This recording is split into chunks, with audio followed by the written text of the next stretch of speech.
Were discussing chapter number 4 और हम उसमें मोमेंट ऑफ अ फोर्स की जो है वो बात कर रहे थे।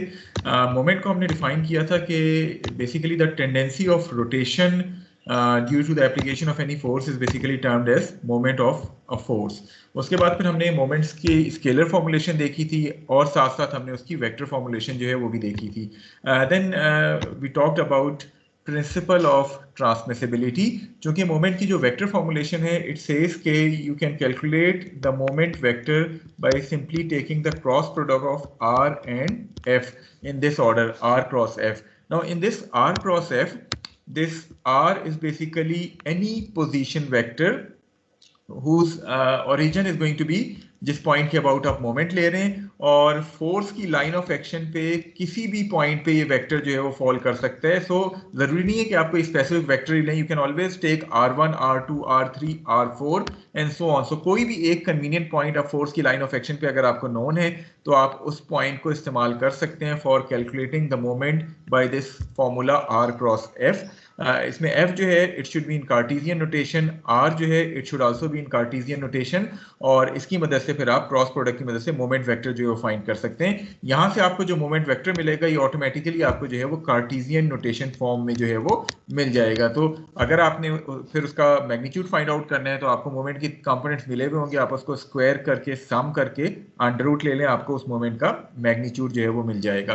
तो this particular principle is termed as the principle of transmissibility of a force कि आप उस फोर्स को as a sliding vector consider करके किसी भी पॉइंट पे आर वेक्टर जो है वो डिफाइन कर सकते हैं और you can take r cross F, it would give you same answer r1 cross F, r2 cross F, r3 cross F and so on. ये principle of transmissibility I hope कि सबको समझ आ गई, हमने लास्ट लेक्चर में जो है वो कवर किया था। I hope it is clear to all of you. Yes, sir. Okay, so once we are taking the cross product using this r cross f formula, then as we have discussed in the previous lecture के cross product में जब दो vectors का cross product लेते हैं तो it can be determined using this determinant। जब आप determinant का इस्तेमाल कर रहे हैं तो the first row of determinant would represent the three unit vectors I, j and k. The second row would represent the components of the first vector in this cross product। यहाँ चूंकि r है तो आप r के components ले लेंगे rx, ry and rz, whereas the third row of this determinant represents the components of the second vector f। so fx, fy और fz आपके third row में आ जाएंगे। Now once you expand this determinant, आपके पास इस determinant को जिस तरह हमने लास्ट टाइम किया था एक्सपेंड करने से क्या होगा कि अगर हम i के हवाले से बात कर रहे हैं तो i आपने ले लिया, i से क्या मुराद है कि आपने i वाली रो और कॉलम को जो है वो हटा दिया। The remaining 4 elements are going to be multiplied in this fashion, that is ry fz minus rz fy। तो आपके पास ये i की जो है वो 7 कोएफिशिएंट्स आ जाएंगे। उसके बाद इन द सेकंड स्टेप आप जब j की बात करते हैं तो j का मतलब क्या है कि आपने इन दो j के रो और कॉलम को जो है वो कट कर दिया। सो माइनस जे, ये माइनस साइन आएगा जे के साथ, सो माइनस जे और साथ में उसी तरह R x F Z minus R Z F x. तो ये आपके पास सेकेंड टर्म आ जाएगी जे के साथ। And finally once you are doing it for unit vector के के लिए आप उसी तरह के वाली रो और कॉलम को जो है वो डिलीट कर देंगे। So r x F y minus r y F x. तो इस तरह आपका ये डिटर्मिनेंट जो है ये एक्सपेंड हो जाएगा और आपको moment vector in terms of Cartesian notation मिल जाएगा आई जे के यूनिट वेक्टर्स के साथ। Now as we have discussed earlier, physically this moment would always be perpendicular to the plane containing r and F. So अगर आपके पास ये shaded plane show किया गया है which contains r and F, तो the moment vector is going to be perpendicular to this plane containing r and F. So आपको यहाँ से जो वेक्टर मिलेगा ये ऑटोमेटिकली आपको कार्टेशियन नोटेशन फॉर्म में जो है वो मिल जाएगा। Is it clear to all of you? Yes sir. चलें, सो इससे रेलिवेंट एक दो एग्जांपल्स देखते हैं और फिर एक छोटा सा वेरिगनेंस थ्योरम है उसके हवाले से जो है वो बात करेंगे। रिजल्टेंट मोमेंट की पहले एक स्लाइड है। रिजल्टेंट मोमेंट क्या कहती है, जिस तरह आप अगर आपको याद हो स्केलर फॉर्मुलेशन की जब हम बात कर रहे थे तो हमने रिजल्टेंट मोमेंट क्या कहा था, it is basically the algebraic sum of all the moments acting about point O. So यहाँ हमारे पास तीन फोर्सेस थी, तीनों का हमने मोमेंट कैलकुलेट किया था क्लॉकवाइज या काउंटर क्लॉकवाइज के हिसाब से हमने उनको साइंस असाइन किए थे, और then we take the algebraic sum of all the moments in order to find out the resultant moment. बिल्कुल इसी तरह जब हम वेक्टर फॉर्मुलेशन की बात करें, you are asked to find out the resultant moment, so in that case the resultant moment MRO would be the sum of all the moments due to forces F1, F2, F3 and so on. So चूंकि आपके पास यहाँ तीन forces act कर रही हैं F1, F2, F3 और position vectors आपने define किए हैं R1, R2, R3 की हिसाब से, तो बेसिकली ये समेशन R क्रॉस F क्या हो जाएगा, it is going to be R1 cross F1 which would define the moment due to force M1. So this is moment due to force M1. इसी तरह R2 cross F2 would define the moment due to force F2 plus R3 cross F3. तो जितनी भी आपके पास forces act कर रही होंगी उन सब की वजह से जो मोमेंट आ रहे हैं वो R क्रॉस F की फॉर्म में आप निकालते चले जाएंगे, और आखिर में इन तमाम मोमेंट्स, चूंकि आपको ये जो मोमेंट्स मिलते हैं ये कार्टेशियन नोटेशन की फॉर्म में मिलते हैं, M1 भी IJK की फॉर्म में होगा, M2 भी IJK की फॉर्म में होगा, M3 भी IJK की फॉर्म में होगा। तो सिंपल तीन वेक्टर्स को ऐड करना है आपने, इंडिविजुअल I कंपोनेंट्स को आप ऐड कर देंगे, J कंपोनेंट्स को आप ऐड कर देंगे, K कंपोनेंट्स को आप ऐड कर देंगे, तो you are going to get the resultant moment MR in terms of Cartesian notation. So is the topic of resultant moment clear to all of you? Ji, any question regarding this resultant moment in terms of vectors? चलें, so moving forward and moving on to the example 4-3 जिसमें थोड़ा सा हम vector formulation की मदद से moment जो है वो कैलकुलेट कर रहे होंगे। We need to determine the moment of this force F about point O and we need to express this result as a Cartesian vector. ये जो सेकंड पार्ट है ये जस्ट ऐसे ही लिखा हुआ है, हम जब R क्रॉस F से कैलकुलेट करेंगे तो ऑटोमेटिकली हमें जो चीज़ मिलेगी that would be in terms of Cartesian vector notation. Okay, so what vector we are going to use here as a position vector for finding the moment? Any one volunteer student who can tell me? Sir, UAV. नहीं, हम moment अभी जैसे हमने बात की थी, अगर हम moment about point O vector form में लिखें so we will be requiring R cross F in this vector form. What should be this vector R? Sir, OA. Sir, O. Position vector. Position vector हो जाएगा। चलें, अभी आपने कहा ROA, तो हम इस ROA या RA को जो है वो डिफाइन करते हैं। So this is my position vector RA. Okay, my next question is what are the coordinates of point A? Sir, 12 with respect to Z. So 0, 0, 12. So accordingly हमारे पास जो पोजीशन वेक्टर RA बनेगा वो क्या बनेगा? Sir, 12 J. 12 K. अच्छा, अब हमने force को भी कार्टेशियन नोटेशन में लिखना है, isn't it? So the magnitude of this force is 2 kilonewton और हम इसको मल्टीप्लाई किसके साथ करेंगे? यूनिट वेक्टर AB के साथ। सो यूनिट वेक्टर AB क्या होगा? हमें B के कोऑर्डिनेट्स चाहिए। What should be the coordinates of point B? Can you identify them? Yes, sir. 4, 12. 4, 12, 0.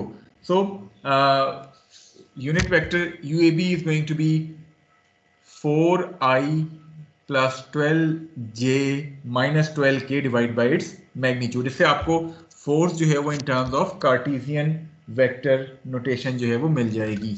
Okay, आपके पास R भी कार्टेशियन वेक्टर नोटेशन की फॉर्म में आ गया, आपके पास फोर्स भी कार्टेशियन वेक्टर नोटेशन की फॉर्म में आ गई। Then you can take this moment as MO equal to R cross F. क्या आप मुझे बता सकते हैं, is there any other position vector as well which we can use in this R cross F? Sir, OB. Yes, that's correct. अभी principal of transmissibility क्या कहता है कि हम इस फोर्स की लाइन ऑफ एक्शन के अलोंग कोई सा भी एक पोजीशन वेक्टर जो है वो डिफाइन कर सकते हैं। सो चॉइस हमारी अपनी थी, अगर हम चाहते तो यहाँ हम इस वेक्टर जिसको मैंने RB का नाम दिया है इसको भी मैं यूज कर सकता था, and RB cross F would also give me the same result. वो कैसे? आपकी अपनी चॉइस है, जहां जिस तरह आप आसानी समझते हैं you can use it. For example अगर मैं RA का इस्तेमाल कर रहा हूं तो जिस तरह भी बात हुई थी, पहली रो डिटर्मिनेंट की IJK आ जाएगी, सेकेंड रो में चूंकि RA हमारे पास 12K था तो आपके पास जो कंपोनेंट्स आएंगे वो 0, 0, 12 आ जाएंगे, और फोर्स को आपने ऑलरेडी कार्टेशियन वेक्टर नोटेशन में लिखा है which is this particular notation, तो आपने उसके x, y और z कंपोनेंट्स लिख लिए हैं। Now once you expand it the moment would comes out to be minus 16.5 I plus 5.51 J kilonewton meter. Alternately, you can also use RB cross F. RB आपके पास जिस तरह अभी बात हुई थी B के कोऑर्डिनेट्स के हिसाब से 4I plus 12J RB हो जाएगा. So आपके पास RB वेक्टर आ गया. Again if you are taking RB cross F, पहली रो आपके पास IJK आ गई, सेकंड रो 4 12 0 आ गया which represents the XYZ components of this position vector, और थर्ड रो में आपने उसी तरह फोर्स के तीनों कंपोनेंट्स लिख लिए 0.4588 J component और K component. So now once you take or once you expand the determinant, you are going to get the same moment which is minus 16.5 I plus 5.51 J, which is similar to RA cross F. So this is basically a simple proof of that principal of transmissibility, जो ये कहता है कि आप ये जो position vector इस्तेमाल करते हैं for finding the moment, it can be any position vector starting from that point जिसके अबाउट आप मोमेंट फाइंड कर रहे हैं to the line of action of that force. Whether it can be RA, it can be RB, it can be any other vector starting from point O to the line of action of this force F. Is this point clear to all of you? Principal of transmissibility clear है हर एक को? Yes, sir. चलें. So moving forward, किसी को कोई doubt तो नहीं है प्रिंसिपल ऑफ ट्रांसमिसिबिलिटी से? So shall we move forward?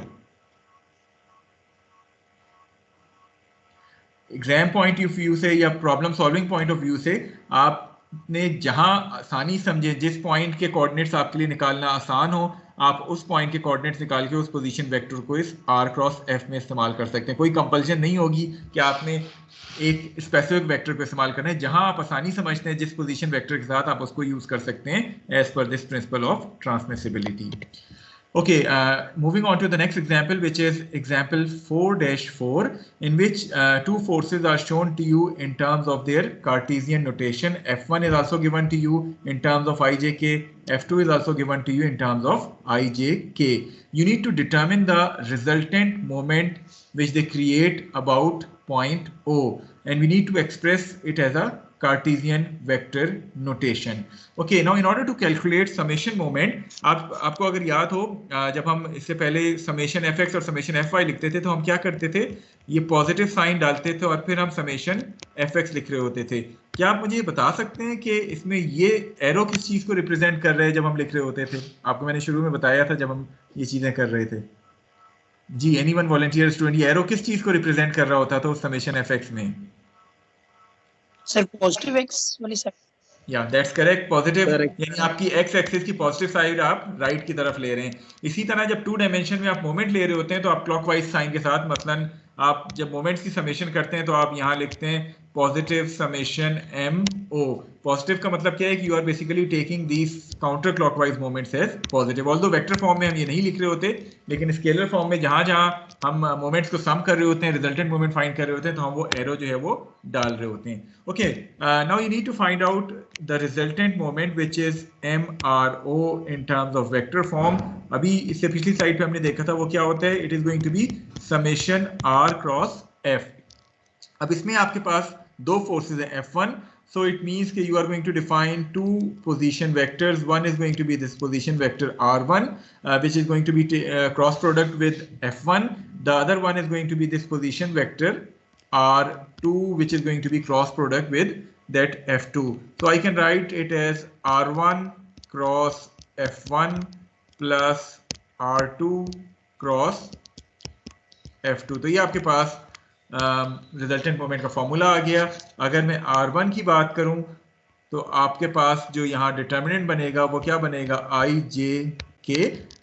R1 जो पोजीशन वेक्टर है, इसके कौन कौन से कंपोनेंट्स आएंगे?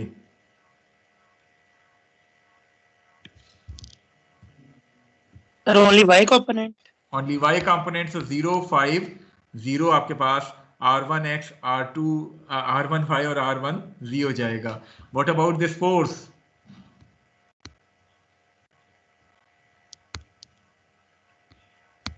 ऐसे ही होगा, -60 40 20.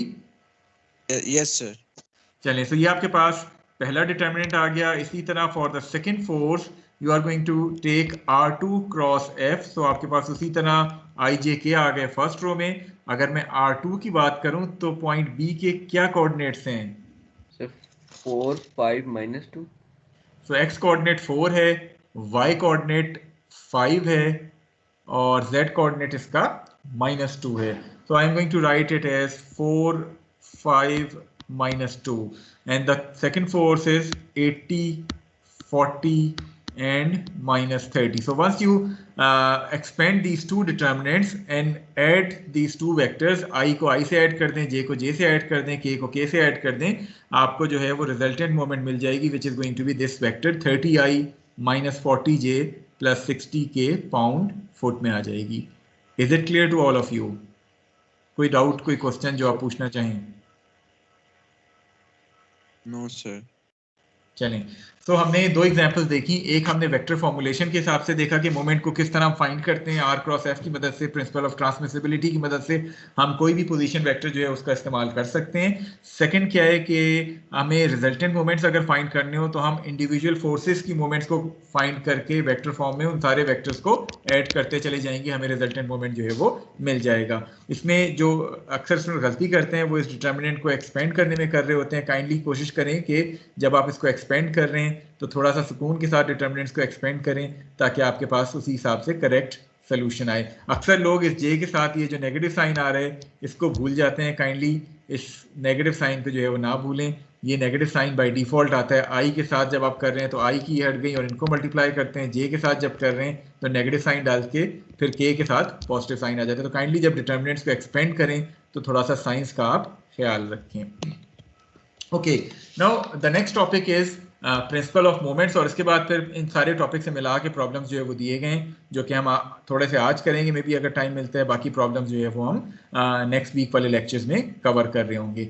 Okay, now this principle of moment is also termed as Varignon's theorem. कुछ टेक्स्ट में आपको ये प्रिंसिपल ऑफ मोमेंट्स का नाम मिलेगा, कुछ जगह इसको वेरिग्नस थ्योरम कहा गया है। Since it was originally developed by a French mathematician Varignon. Now what does this principle of moment states? ये प्रिंसिपल ऑफ मोमेंट्स कहता है कि the moment of a force about a point is equal to the sum of moments of the components of force about that point. So ये जो principal of moments है या वेरिग्नस theorem है, basically it is major, इसकी जो application है ये 2 dimensional problems में जो है वो इस्तेमाल होती है, क्योंकि 3D में तो ऑलरेडी हम वेक्टर फॉर्म में ही सारा कुछ कर रहे होते हैं तो कंपोनेंट्स की हमें ज़रूरत नहीं होती। हाँ, लेकिन 2D में आपको अभी आगे एप्लीकेशन देखेंगे, बहुत सी जगहों पे आपको इस वेरिग्नस थ्योरम का इस्तेमाल करना पड़ता है। ये थ्योरम आसान अल्फाज में कहती क्या है कि if you need to find out the moment of a force about any point, then you can simply resolve that force into its components, और उन individual components की जो moments है वो आप फाइंड करके उनको algebraically ऐड कर दें, it would produce the same effect as compared to the moment of that force about a point. अब for example मैं आपको समझाने के लिए bottom of this slide right hand side एक figure दी गई है in which a force is acting at this point which is this force F. अगर मैं आपसे कहूं कि इस फोर्स का मोमेंट फाइंड करें अबाउट पॉइंट O, तो हमारी जो स्केलर फॉर्मुलेशन है, जैसे हमने कहा 2D पे इसकी एप्लीकेशन होती है, स्केलर फॉर्मुलेशन में हमें मोमेंट फाइंड करने के लिए क्या 2 चीजें चाहिए? क्या याद है कल का लेक्चर आपको? What 2 things are required for finding the magnitude of moment scalar formulation? Sir moment arm, sir R और force. That's correct. So we need 2 things: the magnitude of force as well as that moment arm. Now, what if this force is not acting parallel और perpendicular? हमने जितनी उस दिन examples की थी उसमें तो वो सारी फोर्सेस हमने कैलकुलेट की थी। अगर आपको याद हो ये वाली जो एग्जांपल थी, इसमें सारी फोर्सेस वो थी जो या तो उस पॉइंट या line of action of moment axis के पैरेलल या परपेंडिकुलर एक्ट कर रही थी, इजंट इट? Yes, sir. अगर सपोज मैं आपसे कहता कि आपने इस फोर्स की वजह से मोमेंट कैलकुलेट करना है, ठीक है, यानी 50 न्यूटन वाली जो फोर्स है वो परपेंडिकुलर एक्ट नहीं कर रही, rather this force is acting at some angle theta with respect to the X axis. Now how you are going to calculate this perpendicular distance between the force and the moment axis? Moment arm आप calculate कैसे करेंगे? So when the force is not acting parallel or perpendicular to that axis, then the calculation of this moment arm would becomes slightly complicated. So in order to reduce that complexity or in order to avoid that complexity, हम इस वेरिगनस theorem का इस्तेमाल करते हैं. ये वेरिगनस theorem क्या कहती है कि बजाय इसके कि मैं ये मोमेंट आर्म कैलकुलेट करूं, जो कि शायद मेरे लिए ट्रिग्नोमेट्री की मदद से कैलकुलेट करना थोड़ा सा मुश्किल हो जाए, मैं अगर इस फोर्स को इसके कंपोनेंट्स की फॉर्म में रिजॉल्व कर लूं in terms of F X and F Y, in individual components का मोमेंट में फाइंड कर लूं, क्योंकि जनरली ये जो कंपोनेंट्स हैं ये एक्स एक्सिस के अलोंग बनेंगे तो इसका परपेंडिकुलर डिस्टेंस ये वाई आ जाएगा, इसी तरह ये वाई कंपोनेंट जो है इसका परपेंडिकुलर डिस्टेंस ये एक्स आ जाएगा, और ये कैलकुलेट करना, ये फाइंड करना कोऑर्डिनेट्स की मदद से ज्यादा आसान हो जाता है rather than finding this D. So I have to resolve this force into its components fx and fy, and I am going to sum the moments of these components in order to find out the moment of this force f. वो सम किस तरह होगा कि अगर मैं fx की बात करूं, fx का पॉइंट O से परपेंडिकुलर डिस्टेंस क्या आ रहा है जी? fx का परपेंडिकुलर डिस्टेंस क्या आ रहा है सर? y आ रहा है. तो इसका मोमेंट होगा fx टाइम्स y. ऐसा ही है? Yes, sir. ये fx किस डायरेक्शन में मोमेंट बना रहा है अबाउट पॉइंट O? क्लॉकवाइज और counter clockwise? Sir clockwise. Clockwise. तो क्या करना चाहिए मुझे क्लॉकवाइज के लिए? Negative sir. I am going to include a negative sign with this moment. अच्छा, अब दूसरे मोमेंट की बात करते हैं, fy की बात करें. सो fy कितना परपेंडिकुलर डिस्टेंस बना रहा है from point O? Sir x. Sir, X. fy into x आ जाएगा ये मोमेंट, और fy का moment about point O clockwise है काउंटर क्लॉकवाइज है? Counter clockwise. Counter clockwise, so we are going to include it with a positive sign. So overall, the moment MO is going to be equal to fyx minus fxy. So rather than calculating this distance d, generally मुझे ये perpendicular distances known होते हैं x और y, तो मैं वेरिगनस theorem का apply करते हुए 2 डायमेंशन में मोमेंट किसी भी फोर्स की जो है वो कैलकुलेट कर सकता हूँ. तरीका क्या है कि आप उस फोर्स को रिजॉल्व कर लेते हैं along the x and y axis, और फिर आप जो है वो उनके इंडिविजुअल मोमेंट्स को कैलकुलेट करके अलजेब्रिकली ऐड कर देते हैं. इज दिस पॉइंट और Varignon's theorem clear to all of you? Yes, sir. चलें, so solving a very simple example, और ये हमारी आज की आखिरी स्लाइड है, और उसके बाद फिर हम आज का लेक्चर जो है वो खत्म कर देंगे. We need to determine the moment of this force F which is having a magnitude of 5 kilonewton about point O. ठीक है, हमें इस फोर्स का मैग्नीट्यूड फाइंड करना है यूजिंग वेरिगनस थ्योरम. अब इमेजिन करें कि आपको ये जो D है ये फाइंड करना पड़ता तो थोड़ा सा मुश्किल काम था. Rather, we are going to resolve this force into its components along the x and y axis first, and then we are going to use the Varignus theorem. So, अगर मैं solution की बात करूं तो चलिए solution 1 की मैं बात करता हूं. पहला मेथड क्या है कि Varignus theorem का ही मैं दोनों मेथड्स में अप्लाई करूंगा. First of all, I am going to take the conventional x and y axis, और इस फोर्स के मैं कंपोनेंट्स बना लूंगा along x and y axis. ठीक है, so this component would be fx and this component would be fy, isn't it? Yes, sir. चलें, so you need to take the moment of this force about point O. So you have resolved this force into its components fx and fy, जिसमें अगर मैं fx की बात करूं तो वो हो जाएगा 5 cos 45, क्योंकि आपको एंगल 45 डिग्री एक्स एक्सिस से गिवन है, और इसी तरह आपके पास जो fy हो जाएगा that is going to be 5 sin 45. Now in order to calculate the moment, जिस तरह अभी हमने बात की थी, जब भी हम मोमेंट्स कैलकुलेट करते हैं तो हम बेसिकली काउंटर क्लॉकवाइज मोमेंट्स को पॉजिटिव ले रहे होते हैं. So positive moments about point O should be equal to fx, which is 5 cos 45. Perpendicular distance क्या है जो x कंपोनेंट बना रहे हैं फ्रॉम पॉइंट O? ये वो परपेंडिकुलर डिस्टेंस है, isn't it? So what should be this perpendicular distance as per the geometry of this figure?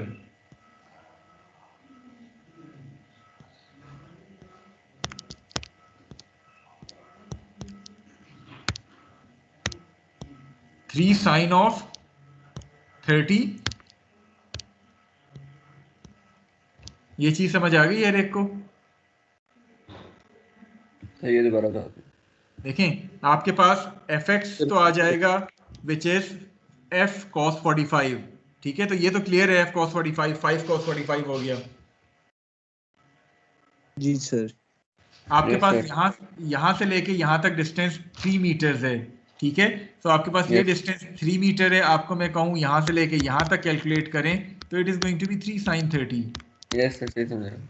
ठीक है। अच्छा अब ये fx जो है ये पॉइंट O के अबाउट जो मोमेंट बना रहा है वो कौन सी डायरेक्शन में, clockwise counter clockwise? Sir, clockwise.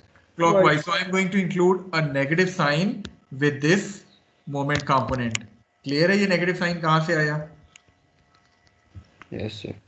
Okay, now moving on to the second component which is the y component. Y component आपके पास क्या है? It is 5 sin of 45. So ये आपके पास वो y component है जिसकी अभी हमने बात की है, 5 sin 45. इसका perpendicular distance क्या है यहाँ से लेके यहाँ तक? Sir, 3 cos 45. It is 3 cos 30. 3 cos 30. 3 cos ठीक है? 30. So fy moment बना रहा है clockwise counter clockwise. Clockwise. It is also making clockwise moment. So I'm going to include it with a negative sign. So once I am adding these two moments, I am going to get minus 14.5 kilonewton meter, and this negative sign indicates कि जो आपके पास overall इस force की वजह से moment आएगा that is going to be in a clockwise direction. Is this solution clear to all of you? कोई point जो आप पूछना चाहें? सर नेगेटिव कैसे है, रिपीट कर देंगे आप? देखिए हमने पॉजिटिव मोमेंट्स किसको कहा है, जो काउंटर क्लॉकवाइज मोमेंट्स प्रोड्यूस करें। सो दोनों कंपोनेंट जो है वो पॉइंट ए के अबाउट जो मोमेंट प्रोड्यूस कर रहे हैं वो किस डायरेक्शन में है, it is in a clockwise direction. So that's why we have taken both the moments to be negative, ठीक है, क्योंकि क्लॉकवाइज मोमेंट्स प्रोड्यूस कर रहे हैं। एफएक्स भी क्लॉकवाइज मोमेंट प्रोड्यूस कर रहे हैं, एफवाई भी क्लॉकवाइज मोमेंट प्रोड्यूस कर रहे हैं। क्लियर है? Yes sir. So any other thing which you want to ask regarding solution 1?